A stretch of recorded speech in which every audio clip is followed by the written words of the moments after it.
Hello दोस्तों, मैं doctor रश्मि त्रिपाठी आपका अपने चैनल लॉ फाइटर्स अकेडमी में स्वागत करती हूं। दोस्तों, आज के सेशन में मैं एक ऐसी याचिका के बारे में बात करने वाली हूं जो कि यूजीसी नेट को लेकर है। जैसा कि हम लोग जानते हैं कि यूजीसी नेट का एग्ज़ाम जो जून में कराया गया था उसे किसी कारणवश रद्द कर दिया गया था। अब और उसका फिर से एग्ज़ाम कराया जाने वाला है जो कि अभी 21 अगस्त से शुरू होने वाला। इसी को जो है रुकवाने के लिए एक सुप्रीम कोर्ट में याचिका डाली जाती है। तो चलिए आज हम लोग इस सेशन के माध्यम से इस जनहित याचिका के बारे में पूरी तरह समझते हैं और क्यों जो है इस याचिका में यह बात कही जा रही है कि ये आगामी जो परीक्षा होने वाली है नेट की, इसे रोक दिया जाए। तो जैसा कि हम लोग जानते हैं कि जो ये नेट का एग्ज़ाम है वो फिर से होने वाला है। पहले कैंसिल करा दिया गया था। केंद्रीय शिक्षा मंत्रालय की तरफ से कहा गया था कि इस पेपर में कुछ धांधली वगैरह हुई है जिसकी वजह से जो है पुराना पेपर जो हुआ था उसको रद्द कर दिया गया था। तो नए सिरे से एग्ज़ाम होने वाला है, तो इसी के लिए एक याचिका डाली गई है। चलिए हम लोग जानते हैं कि जनहित याचिका क्यों डाली गई और सुप्रीम कोर्ट ने इस याचिका को स्वीकार किया या नहीं किया और कौन कौन से जज बैठे थे जो इस केस की सुनवाई कर रहे थे। ये सब बातें हम लोग चलिए डिटेल से जानते हैं।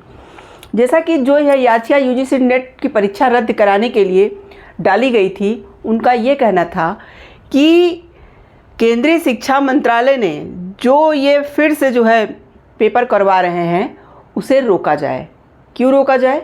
इनका ये कहना है कि याचिका में पुनः परीक्षा पर उस वक्त तक रोक लगाने का निर्देश देने का अनुरोध किया गया है जब तक कि सीबीआई प्रश्न पत्र पर लीक के आरोपों की जांच पूरी नहीं कर लेती। जैसे कि यहाँ पे याचिकाकर्ता जो हैं उनका ये कहना है कि यह जो है परीक्षा तब तक के लिए रोक दी जाए जब तक, जैसे सीबीआई जांच के लिए, मतलब जब पेपर रद्द किया गया तो इसको मामले को सीबीआई जांच के लिए सौंप दिया गया है। तो यहाँ पे याचिकाकर्ता का यही कहना था कि जब तक सीबीआई जांच पूरी नहीं हो जाती है तब तक के लिए तो यह परीक्षा फिर से नहीं होनी चाहिए, इस पर रोक लगनी चाहिए और इस बात का सुप्रीम कोर्ट से अनुरोध किया है। और दूसरी इनकी क्या कहना था इनका, याचिकाकर्ता ने दलील दी कि परीक्षा को अनावश्यक रद्द करने से उन स्टूडेंट को काफ़ी परेशानी हुई जिन्होंने इस परीक्षा के लिए कड़ी मेहनत की थी। यहाँ पे याचिकाकर्ता का ये भी कहना था कि परीक्षा जो रद्द कराई गई इससे स्टूडेंटों को बहुत नुकसान हुआ और उनके मानसिक मतलब स्थिति में बहुत प्रभाव पड़ा। जो है कड़ी मेहनत करके पेपर उन्होंने दिया था उस परीक्षा को रद्द कर दिया गया, तो ये सही बात नहीं है।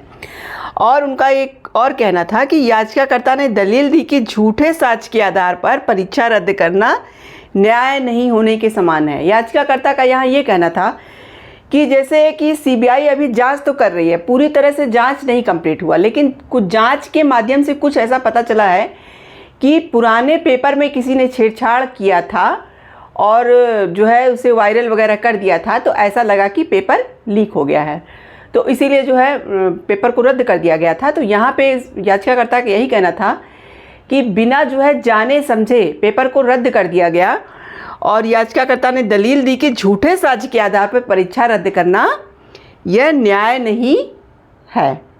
उसके बाद इनका और क्या कहना था कि याचिकाकर्ता ने कहा कि सीबीआई को यूजीसी नेट परीक्षा पेपर लीक आरोपों की जांच में तेजी लाने और विस्तृत रिपोर्ट प्रस्तुत करने का निर्देश देने का अनुरोध किया गया था। यानी कि याचिकाकर्ता ने यह बात भी कहा कि सुप्रीम कोर्ट में मतलब अपनी यह बात रखी कि जो सीबीआई जांच कर रही है उसको तेज़ी से अपना काम करना चाहिए और सारे रिपोर्टों को ला करके जल्द से जल्द प्रस्तुत करना चाहिए। इस बात का भी सुप्रीम कोर्ट से उन्होंने अनुरोध किया। ये 4-5 कंडीशंस थे जो उन्होंने, मतलब वकील थे जिन्होंने ये जो है यह याचिका जो है सुप्रीम कोर्ट के सामने लाया था, उन्होंने ये सब कंडीशन रखा और उनका ये कहना था कि पेपर तब तक के लिए रद्द करवा दिया जाए जब तक कि सीबीआई जांच पूरी तरह से कंप्लीट ना हो जाए। देखिए यूजीसी नेट का पेपर होने वाला है फिर से 21 अगस्त से लेकर 4 सितंबर तक शायद पेपर है, तो इसीलिए यह याचिका डाली गई थी। अब चलिए हम लोग जानते हैं कि कौन से जज थे जो इस याचिका की सुनवाई कर रहे थे और उन्होंने क्या बातें कही, याचिका को स्वीकार किया या नहीं किया या फिर क्या कहा। जैसा कि सुप्रीम कोर्ट में जो खंडपीठ बैठी थी वो 3 जजों की थी। मुख्य न्यायाधीश DY चंद्रचूड़ की अध्यक्षता वाली पीठ में justice JB Pardiwala, justice Manoj Mishra के साथ मिलकर जनहित याचिका को क्या कर दिया? खारिज कर दिया। देखिए यहाँ सुप्रीम कोर्ट ने इस जनहित याचिका को खारिज कर दिया। अब क्यों खारिज कर दिया, चलिए हम लोग ये बात भी जान लेते हैं। इसलिए खारिज कर दिया क्योंकि इसे एक वकील ने दायर किया था। यहाँ सुप्रीम कोर्ट का ये कहना था कि एक वकील ने इसे दायर किया है, इसलिए इस याचिका को खारिज कर दिया जाता है। अब देखिए आगे कोर्ट का क्या कहना था।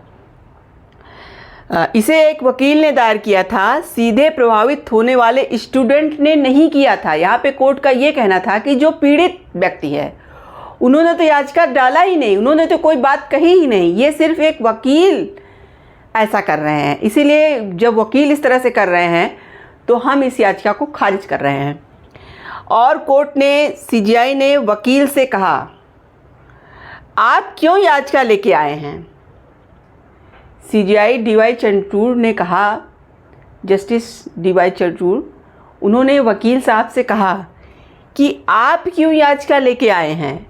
स्टूडेंट को खुद यहाँ आने दीजिए, आप कुछ कानूनी मामलों पर ध्यान केंद्रित कीजिए। यहाँ पे कोर्ट ने वकील को फटकार लगाई और कहा कि आप यहाँ याचिका लेके क्यों आए हैं? यह काम पीड़ित व्यक्ति का है, यानी कि स्टूडेंट का है, तो वो तो कोई याचिका लेके नहीं आए हैं, आप उनकी जगह याचिका लेके आए हैं। आप अपने काम पे ध्यान दीजिए। यहाँ पे कोर्ट ने कहा आप कुछ कानूनी मामलों पर ध्यान केंद्रित करिए। आप एक वकील हैं तो आप अपने कानूनी मामलों पर ध्यान केंद्रित कीजिए, ऐसे मुद्दों को पीड़ित व्यक्तियों के लिए छोड़ दीजिए। कोर्ट ने वकील को फटकार लगाई और इस याचिका को खारिज कर दी और कोर्ट ने कहा कि यह ऐसा मुद्दा है, इसे पीड़ित व्यक्तियों के लिए आप छोड़ दीजिए, आप अपने कानूनी प्रक्रियाओं पर ध्यान दीजिए और आप याचिका लेके क्यों आए हैं? तो यहाँ पे कोर्ट का यही कहना था कि पीड़ित पक्षकार, जो पीड़ित व्यक्ति हैं, वह अगर जनहित याचिका लेके आते तो शायद कोर्ट उनकी बात सुनता और याचिका को स्वीकार करता। लेकिन यहाँ पे एक वकील लेके आए थे, इसलिए कोर्ट ने इस केस को ही खारिज कर दिया और वकील को उल्टा फटकार भी लगाई और कहा कि आप इसे छोड़ दीजिए, यह मुद्दा स्टूडेंट का है, यानी कि पीड़ित व्यक्ति का है, और अगर उन्हें ज़रूरत लगेगी वो याचिका लेके आएंगे, तब हम उनकी याचिका स्वीकार करेंगे। तो यह बात कहते हुए कोर्ट ने इस याचिका को खारिज कर दिया। अब देखिए अभी तो एग्ज़ाम UGC नेट का है जो वो 21 अगस्त से जो है शुरू होने वाला है, 4 सितंबर तक शायद होगा। तो अभी तो डेट वगैरह आ गई है तो एग्ज़ाम होना ही है, लेकिन ये याचिका इसीलिए डाली गई थी कि एग्ज़ाम को रोक दिया जाए। लेकिन यहाँ पे कोर्ट ने जो है, एक वकील ने चूँकि याचिका दायर की थी, इसलिए कोर्ट ने इस याचिका को ही खारिज कर दिया। तो आशा करते हैं कि आज की जानकारी आपको पसंद आई होगी। आप मेरे चैनल को लाइक कीजिए, सब्सक्राइब कीजिए, शेयर कीजिए और बेल आइकन को दबाइए, जिससे ऐसे ही नई नई जानकारी मैं आपको अवगत कराती रहूँ। तो थैंक यू वेरी मच।